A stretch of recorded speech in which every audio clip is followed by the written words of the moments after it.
একটি মাত্র গরুর মাংসের কিমা দিয়ে 4টি ভিন্ন ধরনের ভিন্ন স্বাদের খাবার তৈরি করে দেখাবো। আসসালামু আলাইকুম এভরিওয়ান। যাদের বাসায় বাচ্চারা গরুর মাংসটা খেতে চায় না, তারা এই একটি মাত্র কিমা দিয়ে 4টি ভিন্ন স্বাদের খাবার বাসায় তৈরি করে রাখতে পারেন। আর সবচেয়ে ভালো ব্যাপারটা হচ্ছে এই খাবারগুলো কিন্তু আপনারা ফ্রোজেন করে রাখতে পারেন। আশা করছি আজকের ভিডিওটি আপনাদের সবার খুব ভালো লাগবে এবং কাজে লাগবে।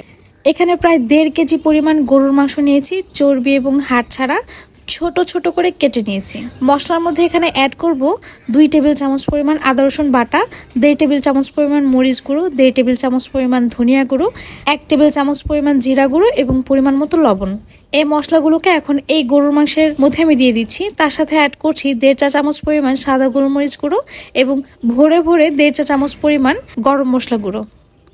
আমি এখানে অ্যাড করছি প্রায় 1.5 টেবিল চামচ পরিমাণ ঘি, দিয়ে দেব টমেটো কেচাপ প্রায় 2 টেবিল চামচ পরিমাণ, 1 টেবিল চামচ পরিমাণ সয়া সস দিয়ে দিচ্ছি। 6 থেকে 7 টুকরা পাউরুটি আমি পানিতে ভিজিয়ে খুব ভালোভাবে চিপড়িয়ে নিয়েছি। সেটাকে মাংসের মধ্যে দিয়ে এখন পাউরুটি, মাংস, মশলা সবকিছু হাত দিয়ে ভালোভাবে মিশিয়ে নেব। মশলাগুলোকে হাত দিয়ে ভালোভাবে মেশানোর পর 15 মিনিটের মতো রেস্টে রেখে দেব। 15 মিনিট পর ব্লেন্ডারের জারে দিয়ে মাংসগুলোকে কিমা করে নেব। যেহেতু 4 ধরনের খাবার তৈরি করব, এই জন্য কিমাগুলোকে আমি 2 ভাগে ভাগ করে নিলাম। 1 ভাগ কিমা আমি রেখে দিচ্ছি, আরেক ভাগ কিমাকে 8 মিনিটের মতো আমি হাত দিয়ে এভাবে মথে নিয়েছি। খুব ভালোভাবে এই কিমাগুলোকে হাত দিয়ে মথে নিতে হবে। মথে নেওয়ার পর এভাবে গোল গোল শেপ করে আমি মিট বল তৈরি করে নেব। এইভাবে মিট বল তৈরি করে আপনারা কিন্তু ফ্রোজেন করে রাখতে পারেন। আবার এই মিট বলগুলোকে কিন্তু সেদ্ধ করেও রাখা যায়, তবে আজকে মিট বলগুলোকে আমি সেদ্ধ করে ফ্রোজেন করে রাখবো। এভাবে মিট বল তৈরি করে নিলাম। এখন আমি বিফ সসেস তৈরি করব। এই জন্য বিফ কিমাটাকে লম্বাটে শেপ দিয়ে ফয়েল পেপারের মধ্যে পেঁচিয়ে 2 পাশ খুব ভালোভাবে লক করে দেব। এই বিফ সসেসগুলোকেও কিন্তু পানিতে সেদ্ধ করে নিতে হবে। আপনারা চেষ্টা করবেন ফয়েল পেপারটাই ব্যবহার করতে, ফয়েল পেপার থেকে কোনো কিছু বিক্রিয়া হয় না। এইভাবে করে বিফ সসেসগুলো আমি তৈরি করে নেব। বাকি যেই কিমাটা আছে সেটার মধ্যে আমি 1/2 কাপ পরিমাণ ধনিয়া পাতা কুচি, 2 টেবিল চামচ পরিমাণ পুদিনা পাতা কুচি এবং প্রায় 1 কাপ পরিমাণ চপ করে রাখা পেঁয়াজ দিয়ে দিচ্ছি। খুবই সামান্য পরিমাণ লবণ দিয়ে এখন এটাকে মাখিয়ে নেব। অ্যাড করছি একটা ডিমটাকে ফেটিয়ে নিয়েছি।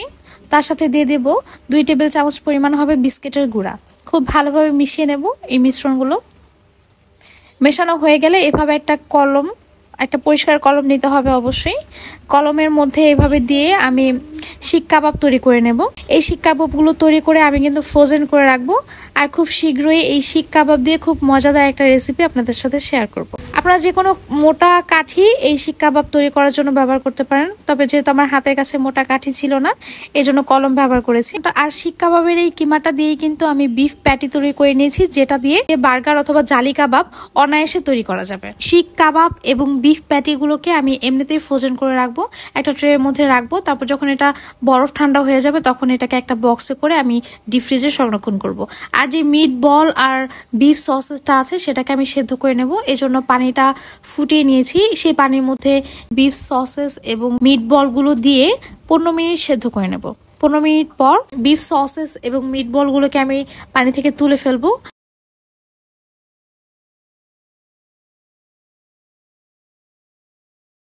একটু ঠান্ডা হয়ে আসলে আমি এগুলোকে এভাবে খুলে ঠান্ডা করে ডিপ ফ্রিজে সংরক্ষণ করব।